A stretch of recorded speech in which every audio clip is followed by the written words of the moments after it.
اسرائیل اور حماس کے درمیان شروع ہونے والی جنگ میں حماس نے اب تک ہزاروں راکٹ اسرائیل کی طرف پھینکے ہیں، تاہم یہ سارے راکٹس اسرائیل کی شہری آبادی پر نہیں گرے۔ وجہ ہے اسرائیل کا جدید Iron Dome missile defence system. یہ نظام ریڈار کی مدد سے اس کی جانب داغے گئے شارٹ رینج راکٹس کو ٹریک اور تباہ کرتا ہے۔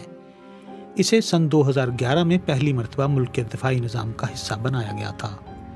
یہ 45 میل کے اندر تحفظ فراہم کرتا ہے اور اس کی بیٹریز کو ایک جگہ سے دوسری جگہ لے جایا جا سکتا ہے۔ اس کا ریڈار آنے والے راکٹ کا پتہ لگاتا ہے اور بیٹری کو یہ بتاتا ہے کہ راکٹ کی رفتار اور اس کی ٹریجیکٹری کیا ہے۔ پھر کمپیوٹر یہ پتہ لگاتا ہے کہ راکٹ آبادی والے علاقے کی طرف تو نہیں آ رہا، اور اگر ایسا ہے تو اس کا میزائل آنے والے راکٹ کے قریب جا کر پھٹتا ہے اور اسے تباہ کر دیتا ہے۔ ہر لانچر میں 20 میزائل ہوتے ہیں اور یہ ایک ہی وقت میں کئی راکٹس کو انٹرسپٹ کرنے کی صلاحیت رکھتا ہے۔ یہ نظام اسرائیل کی ریاستی دفاعی کمپنی Rafael Advanced Defence System Limited نے اسرائیل کی ایروسپیس انڈسٹریز کے ساتھ مل کر بنایا ہے۔